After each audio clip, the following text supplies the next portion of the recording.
afternoon. It is a real pleasure to come back after a long 3 months out of for a family leave. But now I have a beautiful granddaughter. That was the reason that I was absent for a little bit from Independence Center. I am going to start acknowledging the Virginia Board of People with Disabilities, who through them has been possible to do this series of webinars and implement Bienvenidos Todos program through the state. You can see the disclaimer where we are giving the credit to Virginia Board of People with Disabilities. Thank you for them to provide the funding to do this wonderful and beautiful program that has been during the last year and this year named Bienvenidos Todos. Okay, the presentation planning to the future, a guide to transition. I try my best to encompass this presentation to services provided that maybe or maybe not are familiar with the transition on special education services. This presentation is dedicated and designed to services provided that can be or not be familiar with the process of transition under the special educational law. That means it's very general, but at the end I'll be provide resources of organizations who are dedicated more in detail to provide transition services and trainings and workshops. That this is just a brush about transition for youth who are under special educational services. We cannot start nothing in special education but talking about the law, which is a federal law that established IDA, what we call Individuals with Disabilities Educational Act, that ensures that all students with disabilities will receive free, appropriate, and public education as we know, famous FAPE. That was established back in 1975. Then Congress did a couple amendments, once in 1977 and again in 2004. Congress declared that the purpose of the idea is to prepare students for further education, employment, and independent living. When we talk about transition, when we talk about youth exiting the schools. IDA guarantees free, appropriate public education, as we know is FAPE for English, and also IDA has some basic provisions that have been changed. The law states that a school must to identify a student with disabilities, involve parents, this is very important, involve parents in any decision making, including parents who English is not their first language. They should have access to interpretation, traductions on IP meetings. In that way, they will be able to fully participate in the education for the children. Evaluate, test students in ways that do not discriminate against them. That means accommodations for the students who receive public students who receive special education services should have the appropriate ways to evaluate them. And then the final, which is the core of the special education services, develop an individual education program, IP, for each student that includes measurable goals, academic and functional goals, and enable the child to engage programs in general education curriculum. IDA and transition services. Every time that I talk about transition, I said the first real transition is when we are born.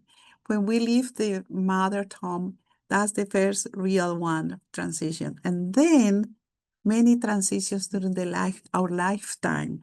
But talking about IDA, officially we say that it starts at age of 14.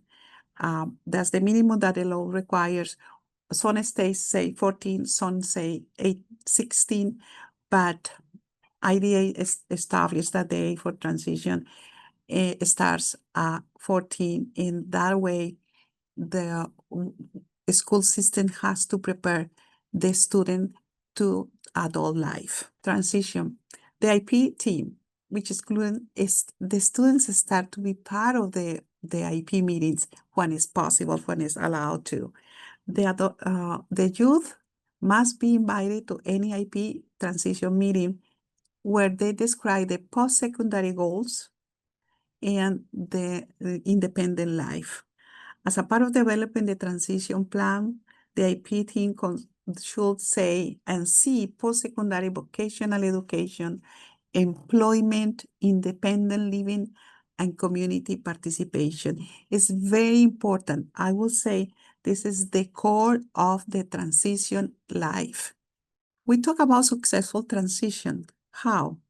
The transition from the school is a process that target all the activities that are focuses to target students and prepare them leaving the school. And that require concrete and measurable goals. During the process, a student will participate in activities, orientations, gather store, say decision-making regarding their future, post-secondary education, job training, employment experiences, community life, and if it's necessary, self-help skills.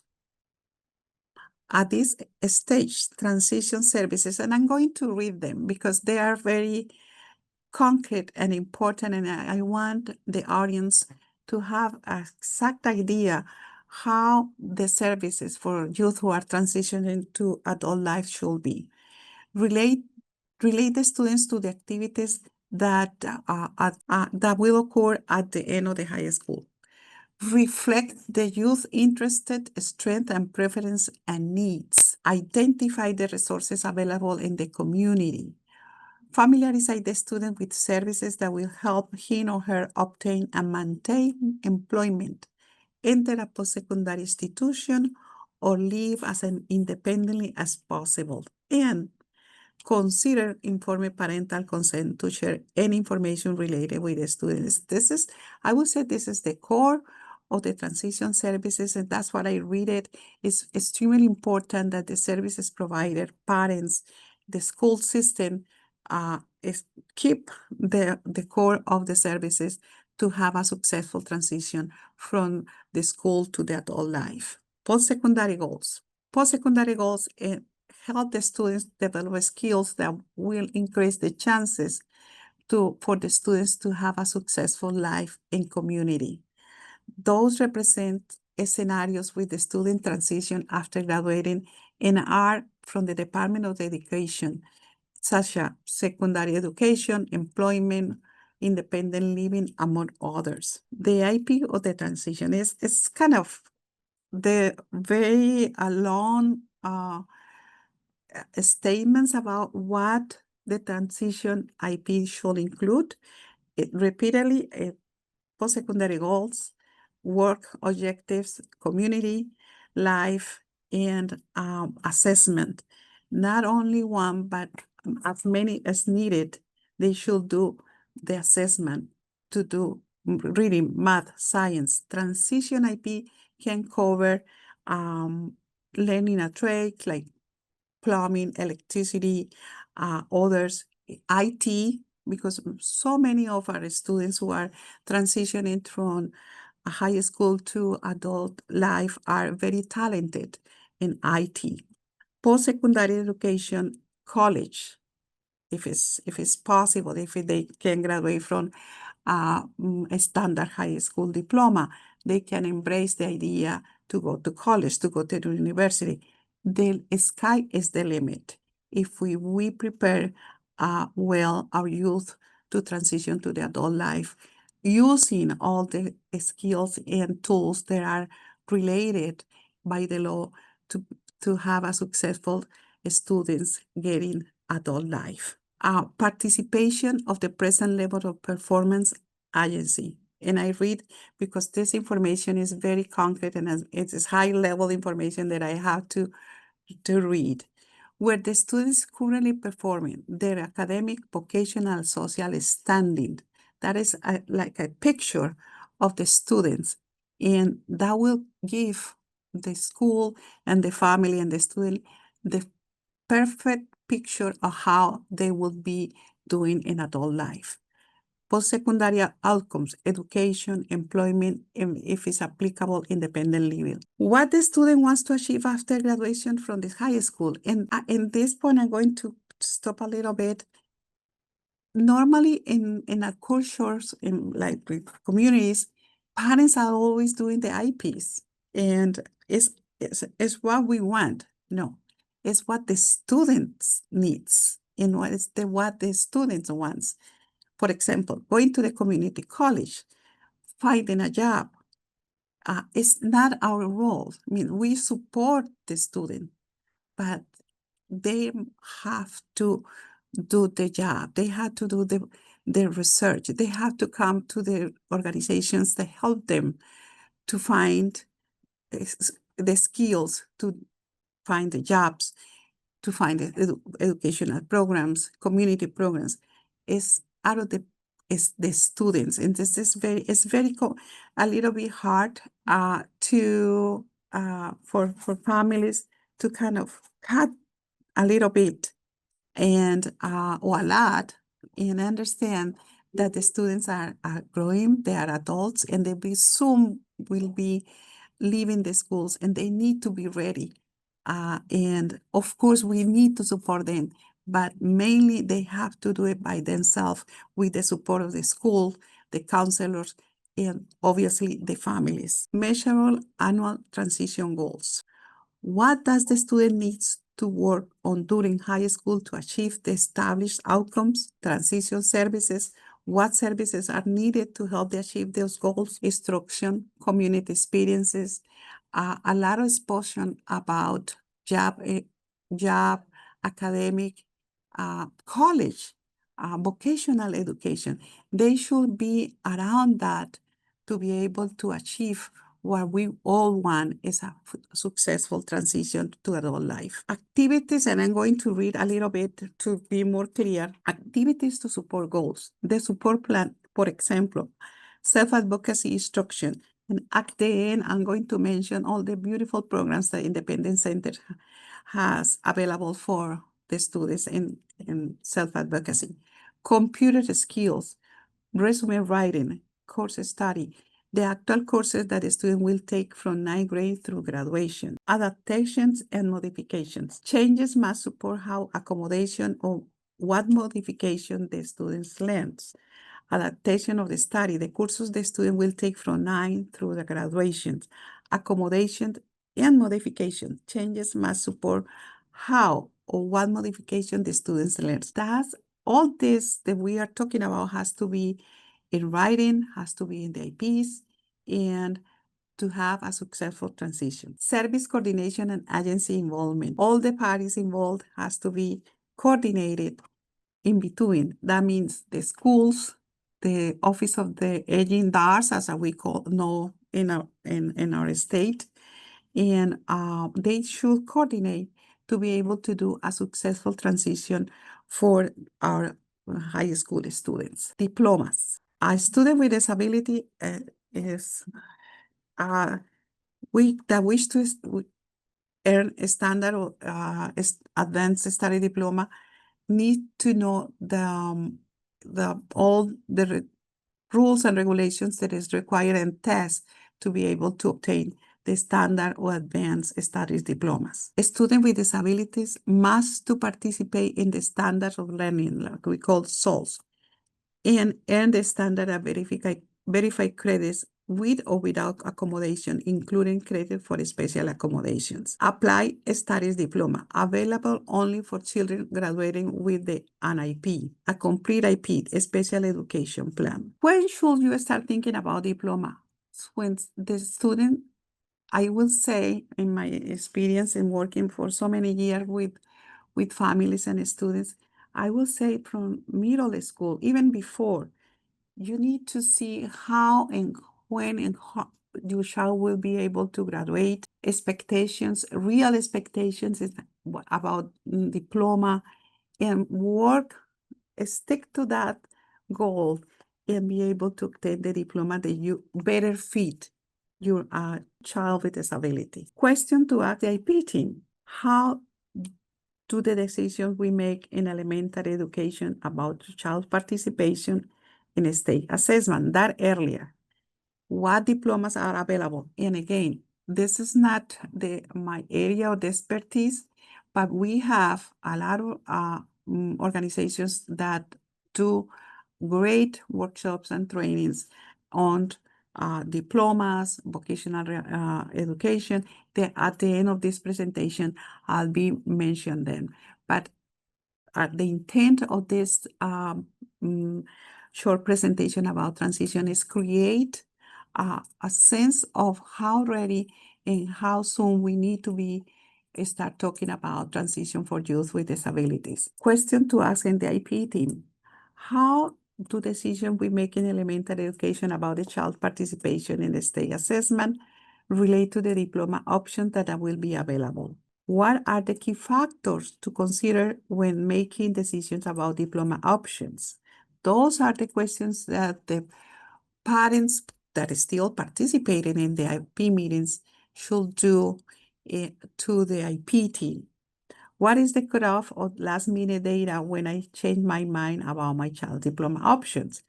Those are the questions that they should do when the IP is elaborated during the transition years, beginning at the age of 14 until 18. Now we have what happens. That's a big, huge question. What happens when my student with a disability turns 18? What happened? For us as a parents, sometimes we do not see them growing up. And suddenly we have a youth that is turning 18 and has to make decisions by himself or herself. And in some ways, we need to transfer the rights. And that is a very key, important decision that the parents has to make. I command and I advise my audience, as I said, at the end, I mentioned, I think one of the best resources to be able to do the decision making and be informed is the ARC of Northern Virginia, who are always doing transfer of the rights, English and Spanish, and they are have one of the best resources in the area to be really informed and be able to see the clear picture in transferring the rights when our kids turn 18. In Virginia, transition planning for students receiving services under IP, under the federal individual's ID, starts at 14.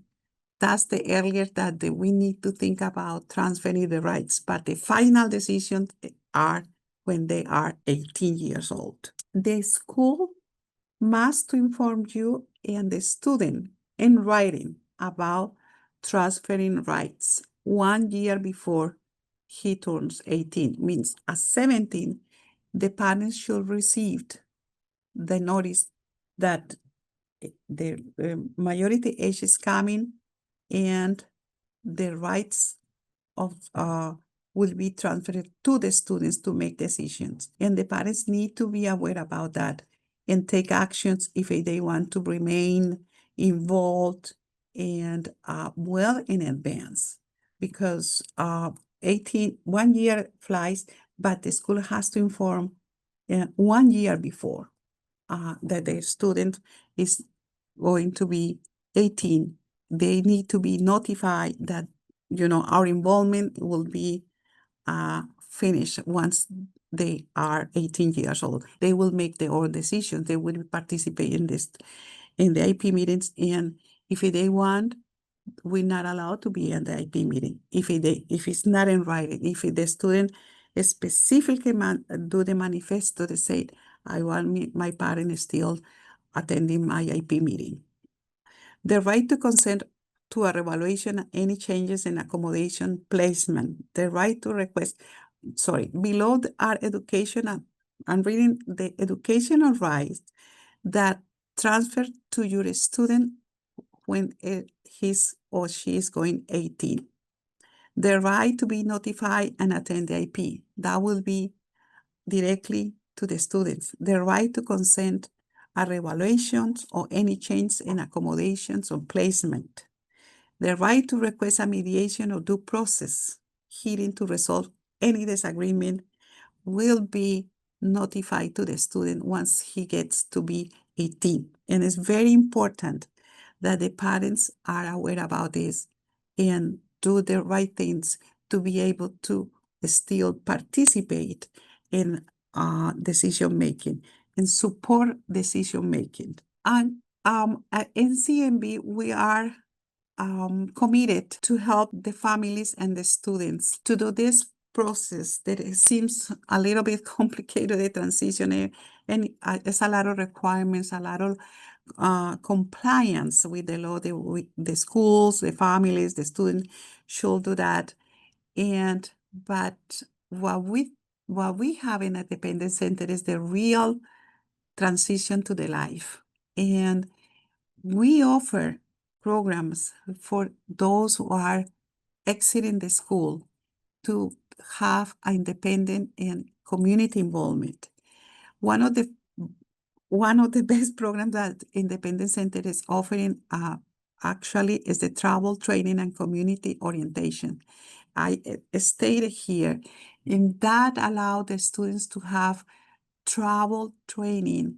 That means the Independent Center travel trainer is able to go with the student and train him to take the public transportation, to take the metro, to take the buses. That means that the student can go to college if that's the way, take the bus to go to the college, take the bus to go to a community program, take the metro to go to work.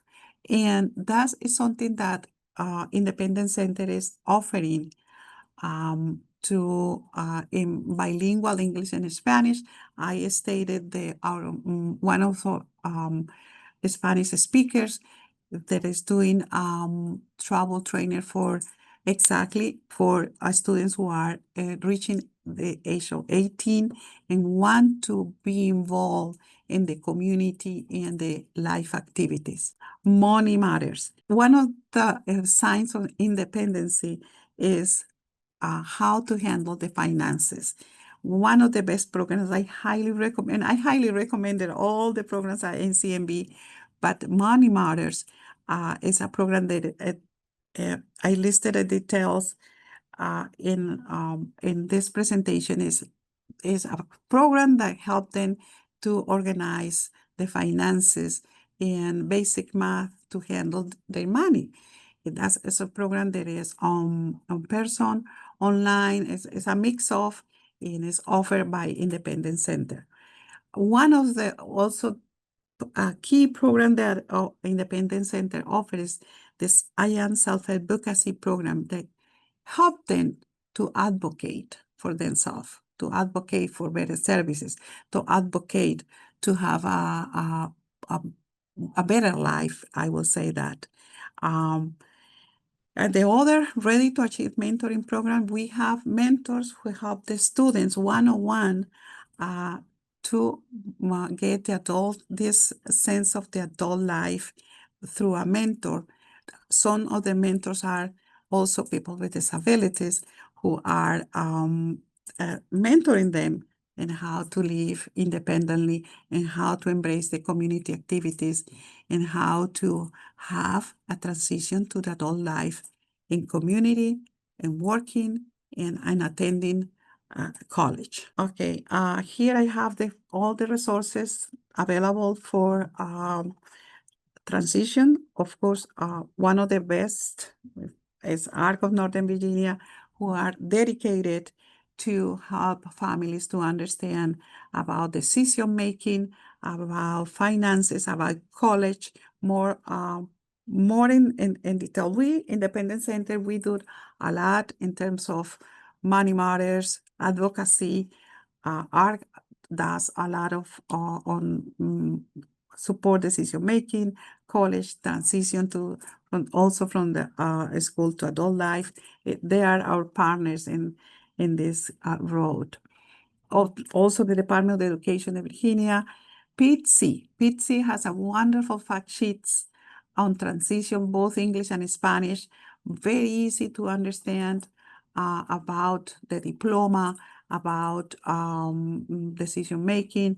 It's also wonderful, wonderful resource on transition, which is a little bit deep and complicated sometimes because it's a lot legal requirements that the families are sometimes not really familiar, but PITSI with the fact sheets are very clear, a very plain language, as we call, and it's a great resource to research. As Independent Center, we also have a wonderful programs and information in our website. And obviously for Spanish speakers, we have our Bienvenidos Todos project website that is listed here. That is English and Spanish. And we are a library now of resources for families who wants to do wonderful transition and a wonderful after school life, if we can call, for the students who are leaving the school system to live the independent life. I want to see if I have questions in the chat. There is no questions in the chat. The survey? The survey, yeah. Can you help us like answering the questions of the survey first before you leave, before everybody leaves? But we have some time for questions, please. If somebody Or comments? Or comments. I can see somebody's raising the hand. Nelly. Thank you, Nelly, for your question. I will say, Nelly, if you visit our website or give us a call, I can write it or email. Let me write my email. And we can help the mother to find resources. Okay. For ADHD. Please, I wrote my email address and they can write to me and I can help that family to find resources specifically in ADHD. We have the impact survey. There is a survey. I think everybody can see now the survey. Thank you, very welcome. I try to do my best, not speaking so fast. I usually speak so fast, but I understand. I was clearly there has someone that needs to do the interpretation. I was very kind. There is one question. What do I do if my child has a developmental disability and cannot make their own decisions? For that, you need to take steps and talk. I mean, it has that response is how old is the child? Because it's 18, you need to be prepared to during the IP establish that he can make their own decisions and do the legal steps needed to be able as a parent to do the legal decisions, but has to take way in advance, let the IP team in that your child cannot make their own decisions and the parent has to take the legal measures to be able to do that. Thank you, Ms. Sherry, for that question. Elvis says, you're the best. Thank you so very much. Thank you. And we have more. This is the start of a webinar series. Tonight, we are going to have this same webinar in Spanish. And from now to November, we will have webinars precisely in so many of those themes that is needed for our families about waivers, about the support decision making. We will be in person in Roanoke, in Harrisonburg, Richmond. All the flyers are in our website. And Roanoke already, we will be there next week, September the 20th. We'll be in Richmond, November the 8th, in Harrisonburg, November the 15th, and also the series of webinar online with all those themes that I mentioned before that has to be presented by real experts from ARC, from DARS, who are they are the agency that helps family and students to start living independently. Also from us, we have a lot of webinars on-site and home programs that you can access through our website. Terminamos. And let's talk about Wilmer Valderrama. Wilmer That's one of the Valderrama, things. oh, thank you for reminding us. Next week, Wednesday, the 24th, we will have a national webinar in Spanish about talking about our empoderamiento of the Latino community with disabilities. It's Wilmer Valderrama, the famous Venezuelan actor, will be leading that discussion with Independent Center, Mid-Atlantic. It promises going to be a huge, huge event online, 7 p.m. The flyer is actually on Independent Center website, but we will be sending start to sending by email the invitation, and you can join us in this national effort to do that in Spanish, talking about the empoderamiento, and then we will talk about how the live independently is key for our communities. We were talking about the Center for Independent Living, who are us, like Independent Center.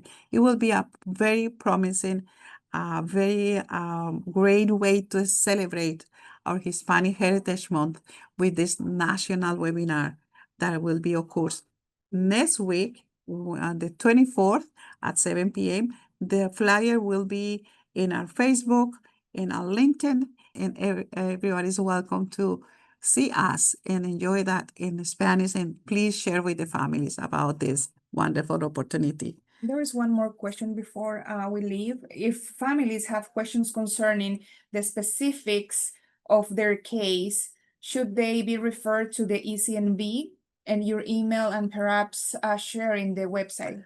Gracias. Well, depends. If the family have questions concerning a specific, it depends, because if we help families with ideas, but I will say if they need more orientation about IPs, they can visit PITSI, and I'm going to write this again. They have wonderful resources and also Spanish speaker staff who can respond that. We work more in terms of independent living because we are the Center for Independent Living. But anyway, any question we can answer referring to the appropriate resource, or if it's appropriate, we can respond by ourselves. And if everybody had the survey completed, please help us with that too. I want to thank everybody who was attending the webinar this afternoon. I will see you, families who are Spanish speaker, tonight at 7 p.m. And for the rest of this fall, please be with us in those wonderful themes that are coming with wonderful presenters. Thank you so very much for being with us today.